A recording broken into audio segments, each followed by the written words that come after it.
and thank you for watching Joy in Our Town on TBN. I'm your host, Jaquetta Williams. This show is going to take us from Atlanta to Alabama to Florida. Let's get started right here in the A. Mark 9:37 reads, "Whoever welcomes one of these little children in my name welcomes me, and whoever welcomes me does not welcome me but the one who sent me." You know, you never really think about what to do with your children during Sunday service. You probably check them into children's church or they sit next to you. But what do you do when you're a parent of a child who has special needs? It can add another layer of stress about going to church, and for some parents, it kept them away from service. But Mount Perrin Church, right here in Atlanta, has a program called the Unlimited Special Needs Ministry. It's specifically geared for children with special needs. Here's more about the ministry. Take a look. We serve 132 families that have kids that are impacted by some type of special needs. So it kind of ranges from very severe disabilities to very mild ones. And our ministry really kind of strives to just put kids in their age group so that they can receive ministry, so that they can have a place to belong and have a place where they can attend church with their friends. We want them to be able to get church the same way that everybody else does, because Jesus says, "Bring everybody to me." So that's what we try to do. And you know, and it really ministers a lot to the parents as well, because we have a lot of families who have been hurt by the church. They've been turned away from a lot of churches because the churches say they don't have the resources or they don't have the knowledge. We buddy each family with their own volunteer that's in charge of being here whenever the kids are here. So we take the kids to camp with us. We do church services on Sunday morning, on Wednesday night. We take them on our youth retreat. How long has the program been around here at Mount Perrin? Well, we've had it for about 3.5 years. When we first started it, we started out with about 20 families. So if I were to come here and if I had a special needs child and I brought my child here, what does that look like? Are they learning scripture? Is it like Sunday school class? Yeah, well, they attend all of the regular services, and the way that our children's and youth services work is each area, we have a big church, so we have a lot of different, we kind of have little mini churches for all of the kids within the church. And so they go with their typical age group. So if a 1st through 4th grader came, they would go to our children's church. And each area has their own pastor, their own worship team that they have. And so we kind of structure it just like we do with our main sanctuary for the adults. And so they have a worship time, and then they have a Bible story or a Bible lesson from their pastor. And then they go to what we call small groups, where they meet with a small group leader, where that teaches them the application of the word. When did you all see the need for this? Because, you know, it hasn't always been so when it comes to church. It was, right, you know, Sunday school or children's church, but this has graduated into something else. Yeah, and it really has. It's kind of, I'm glad that more churches are getting on board with having a special needs ministry, because it is a very individualized, very specialized ministry that is really just needed. We just saw that that the kids were capable of having a real relationship with Jesus. They were capable of memorizing scripture. They were capable of receiving the word. And we just weren't doing a good job of giving them that access to be able to learn it. Because when I look at kids with a disability, I don't see the disability. I just see the child that's full of lots of abilities and lots of talents and lots of gifts, and you know, really able to serve the community, to serve other people with those gifts and talents, if we just figure out how to tap into it the right way. Did you have a background in this type of work, or was it? Yes, well, I was a special education teacher before I was kind of called into ministry, and that was a total God thing too, where I actually taught elementary school in general education, and they just happened to give me what they call the inclusion class, which is a class that has general education students, but it also has other students in it. So we're sitting in an amazing room, and we've kind of hopscotched around and looked at some of the other areas as well. What is this room? This room is our activity room for our babies through 4th graders. They usually don't spend more than about 10 or 15 minutes in this room before they go to church. It is open throughout the service time, but that way, you know, if a kid is getting overwhelmed or overstimulated, or they're just having a particularly hard day, then they can come back to this room with their buddies. So what else do you see, or do you think needs to be done in regards to any other programs at the church that perhaps are lacking? Well, we're kind of getting into that area now where we're outgrowing our children's and youth areas because we have several adults and young adults that are now looking for a place to belong to, and beginning to have conversations, especially with our elderly population, because they begin to experience a lot of the same special needs related things that teenagers see, where they're dealing with vision loss, they're dealing with hearing loss, they're dealing with limited mobility issues and things like that. And so we're beginning to kind of have conversations about what that looks like with our care and counseling department. How does it make you feel doing what you do? Oh my gosh, it's such an honor. I love it. It can be overwhelming at times because it can get so big, but the Lord just always provides. He always provides the volunteers that we need. We're never short of volunteers. At our 9 o'clock service, we actually have a waiting list of volunteers that want to serve with our ministry, and so that's awesome. And it's just it's such a great opportunity to just be able to help individual families one-on-one, because every family needs something different from our ministry. So do you have children with special needs? I do have 2 children, but neither of them have special needs. So my children are 14 and 18, and often I do get that question about why I was called, or how I had the passion for doing it whenever I'm not a parent who's fighting for it. And I just, again, it was just one of those things that I kind of discovered about myself that God led me to, that I didn't even know it was a gift that I had or a passion that I had until He just put it right in front of me. Thank you to the folks at Mount Perrin for letting us come by and share your ministry. Now let's go to Florida to find out about the JC House of Recovery Center. Their ministry is aimed at helping people get off drugs and alcohol. They started in 2013 and have been going strong ever since. JC Recovery House was started in 2013. The name JC House actually came from my grandfather, John Cascone, who left me financial support to go and help people. Being a recovering addict myself, being lost to drugs and alcohol, my grandfather wanted me to make a difference. So our organization's goal is to help people get off drugs and alcohol and to form a relationship with Jesus Christ. I'm the founder and the spiritual director. I'm one of the lead servants. I'm one of the lead foot washers, and I'm also in recovery, so I have a multifaceted position. 3 years ago, I walked through these thresholds and I was broken. I was leaving church and I was gonna go smoke crack right after church, or I was drinking right after church. And then when I was in the 12-step program, I was just doing the 12-step program. I wasn't doing the Bible. So the concept of JC's Recovery House, which Stevie has established, is taking the biblical, the Bible, and the 12 steps and combining them. I've been in and out of jail my whole life. I had 2 kids and lost custody of them, 2 broken relationships, tried to get clean multiple times, and I just couldn't get it right. My very first night here, I got released here on Thanksgiving Day. All of a sudden, I'm consumed with fear, and I'm sitting here, and then I know that Jesus can save me, but I've known that my whole life, and He still hasn't, so I was consumed with more fear. And also, I wanted to never, ever use again. I was like, I'm never gonna use again. I'm never gonna go back to that life. And God spoke to me in that moment in a still small whisper, not an audible voice, but He spoke to me in my heart. It all went away and He told me, be still. That part of your life is over. You never have to go back there again. He says, I've been preparing you and I'm gonna use you here. Now be still and stay. Spring of 2015, a drug called Flocka hit Fort Lauderdale. And I had lost everything. I lost my job, I lost my daughters, I lost my family, personal relationships with my dad, and my mom was like destroyed. I cried out in the hotel room. I was like, God help me, I don't know what I'm gonna do. I was miserable, I wanted to kill myself, and I ended up getting pulled over. I ended up having a warrant, I ended up going to jail. 4 days into being in jail, I had an outside speaker come in. When it was over with, I went up to him, I asked him, I was like, I need some help. I can't stop drinking, I can't stop drugging. When he gave me his number, he told me, don't use when I get out, and call him. And 3 weeks later, I got out, I called him. I came here, I got dropped off through them gates. Right here to this compound, I actually sat right here, and I waited for the director to come and talk to me.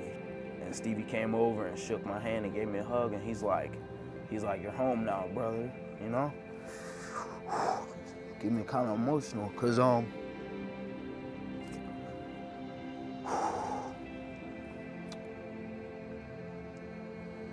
I don't know. This is home, you know?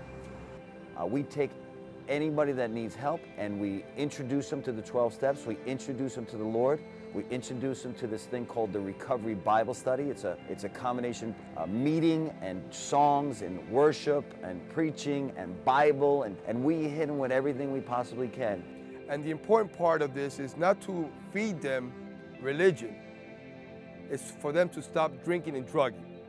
Because I didn't want to hear about God while I was smoking or drinking. It's important that they stop drinking and drugging, and in doing that, and then working the process, eventually they will run into God. We have a schedule designed so they can have something to do every night, because every night when we were out there, we were getting high. So you substitute the old behavior with something that's going to change their way of thinking.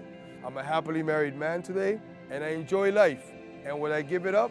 No. Why? Because God is enough for me. And I came here and God saved me. He really saved me, and I owe him everything. And it's my joy and my honor to live each day for the Lord, and he reminds me daily how much I need him. I just want to tell the guys out there just to stick with it. I tried everything else instead of turning the wheel over to somebody else and letting them make the big decisions, the hard decisions in my life, and it turned out to be the very best thing for me. Right now, as you can see from the shirt, the rain is coming down. And I think that's so appropriate for me to get this message out. The rain never stops. Drug addiction and alcoholism, unfortunately, is not going to stop. That means we can't stop. So lives are being turned around. I want people to know there is hope. Drug addiction and opioid crisis is real, but God is realer. Problems are big, but God is bigger. Such beautiful, heartfelt testimonies and an amazing program. Now, we all have birthdays that we may or may not like to acknowledge or celebrate, but there are some people who love celebrating birthdays because it's all about providing birthday parties for children who don't have a place to call home. My name's Angel Peach. I'm the founder and director of Little Birthday Angels. We're a local nonprofit on the Treasure Coast of Florida, based out of Indian River County. And what we do is provide birthday parties and gifts to local homeless children living in shelters. And most of these children wouldn't receive any celebrations if it wasn't for our ministry. We got started in August of 2014. My family and I, we realized there was a need at a local shelter, the Hibiscus Children's Center, which is for abused and neglected teenagers, that they weren't able to celebrate the birthdays there. You know, they didn't have the means to do that for them. So I just simply asked for maybe a wish list for those birthdays coming up. And for a full year, I just reached out to friends and family asking for donations, and every month there was never a child that wasn't provided for. And then after a year, God laid on our hearts to actually make it a nonprofit, a registered nonprofit. And then we quickly added 3 more shelters, and now we've averaged 100 birthdays a year that we're celebrating. A few years ago, a census was that there were over 1,200 just in our local area. And to think that most of these kids now finding out through the shelters that they weren't getting their birthdays celebrated. The idea that they weren't excited their birthday were coming, or that the shelters couldn't provide these things for them. Well, I remember sitting on a swing with Angel at a birthday party when she first had kind of dreamed up this new adventure, and I thought it was a really cool idea, and it was just kind of something in the works, and I knew I wanted to be a part of it. And so when there was a need for us to go and volunteer in a shelter at the Samaritan Center, we knew we wanted to be on board as a family. And so me and my girls decided that we wanted to be part of that team. And so it just kind of happened when she needed somebody, and we've enjoyed it, doing it ever since. When my mom told me about this idea, and then I actually went to Miss Angel the first time and just asked her if there was anything that I could do, and then she started contacting me anytime she needed help for a fundraising event or a birthday party or anything like that. Monthly, we serve at 4 different shelters. Someone from the agency lets us know who's having their birthday, and the kids actually fill out a wish list with their sizes, their favorite colors, specific items that they would like. So from there, we put these items out on our wish list. Hopefully they would be donated for them, but then we raise funds to purchase the things that are. And we come in with a different themed birthday party each month. All of the kids are invited to the party. They know we're coming each month, so they're so excited. And even all the other children, we get their ages and genders, and we specifically fill goodie bags for them too. So they line up. You know, most of these kids don't get to attend birthday parties either. We help decorate and set up, and it's neat because all the kids, when we get there, they're all excited, and we see familiar faces, and they're trying to peek in the room where we have all the decorations, and so it's just really fun to see them get excited about it. We start the party, we do all the festivities with the children, and then afterwards we do cakes and we hand out all the personalized goodie bags and the gifts. With all the goodie bags that we do, we put the fun things in there that they would like, and we also put in children-themed Christian tracts, which is really important to us. We are a Christian ministry. We have somebody that donates Bibles and devotionals to all the birthday children, and we are always excited how well received they are. I know through the thank yous from them, you know, they felt blessed with new gifts, and you know, just simple things like that meant a lot to them. God, His provision has been overwhelming. Special thanks again to the Little Birthday Angels organization. So, we all know how important it is to be able to call emergency responders when you're in trouble, right? When you pick up the phone, you want law enforcement to show up and help you. But sometimes they may need help too. Let's go to Jacksonville, Florida to see how the Adopt a Cop initiative works and how it's all about cutting down on crime. The Adopt a Cop program, when a church participates in the program, we do not ask a lot of the programs. We only ask 2 things, that you pray regularly for the officer on a daily basis, and that also you send them notes of encouragement. So that's it. I mean, it's not complex or complicated or anything along those lines. All we're asking for is prayer coverage and send notes of encouragement to the officer, because those notes and the prayer coverage, it means a lot to us.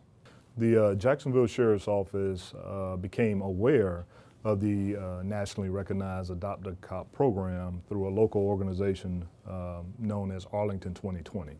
And Arlington 2020 is doing a lot of great work in the Arlington area. It is basically a group of faith-based organizations, governmental agencies, nonprofits, who have all come together with the sole goal of the revitalization of the Arlington area. So during the course of the meetings, they talked about the relationship between law enforcement and the local community. And one of the suggestions was to participate in the Adopt a Cop program. And when I immediately heard it, I thought it was a great idea. I immediately took it to Sheriff Williams, who also agreed that this is a great idea and this is something that we have to do. He gave it his full endorsement, and here we are today. The Adopt a Cop program is about community relationship building, but it's also about breaking down those barriers between those in the community and law enforcement, so it personalizes that officer and shows them, he's a police officer, but he's just like everybody else. It humanizes the badge, and that is what we want.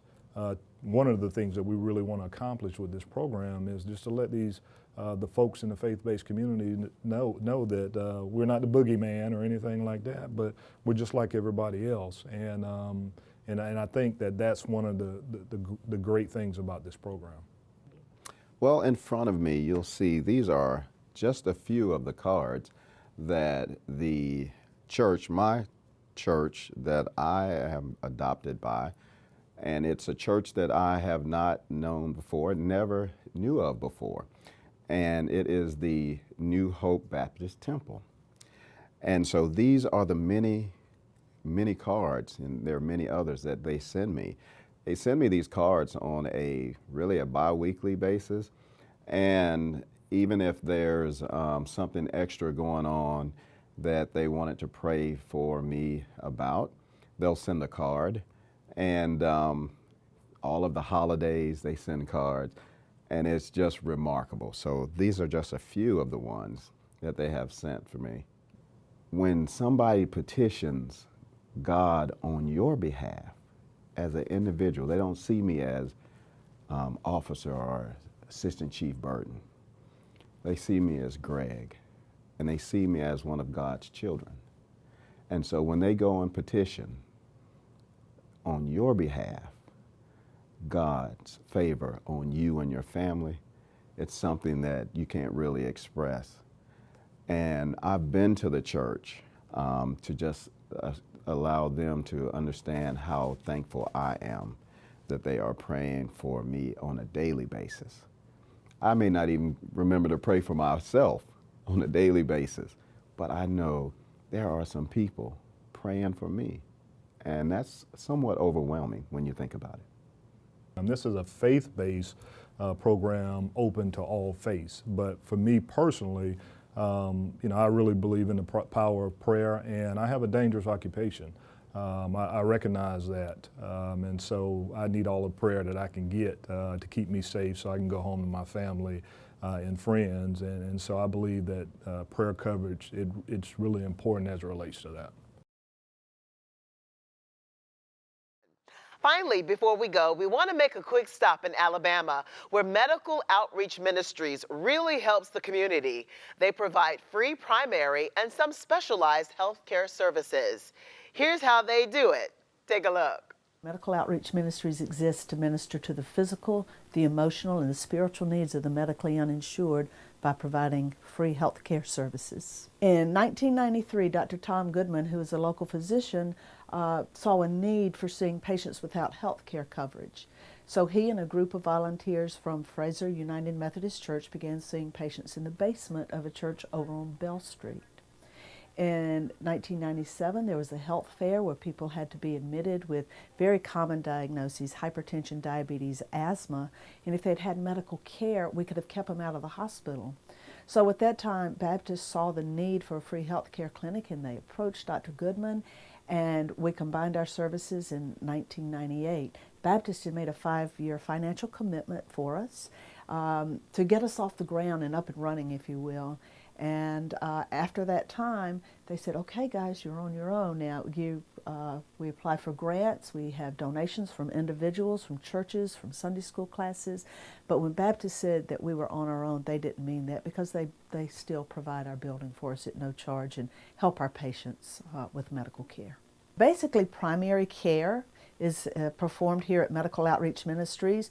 We do have some specialty care. We have an orthopedic clinic, a GYN clinic, and a diabetes self-management program. And that diabetes self-management program has been recognized by the American Diabetes Association as being the only clinic in the country that is volunteer staffed and is for strictly the uninsured patient. Once a patient qualifies for care here, everything is free to that patient. All of their medical care, all of their medications is free. We have a network of 60 physicians and dentists in our network that also provide care to our patients at no charge. And Baptist Hospital works very closely with us to make sure those patients get their x-rays, labs, and emergency room visits at a much reduced cost. All of our patients have to be between the ages of 19 and 64. They must be from Montgomery, Elmore, Autauga County, and they cannot have any health insurance. We do our screenings for eligibility each Monday and Wednesday morning, opening our doors at 7 a.m. for patients to see us. Our top diagnosis is hypertension. That's 42% of our patients have hypertension, and 23% of our patients have diabetes. Last year, we had 10,626 patient encounters representing 1,129 individual lives. That's all the time we have. Thank you so much for watching our show, Joy in Our Town on TBN.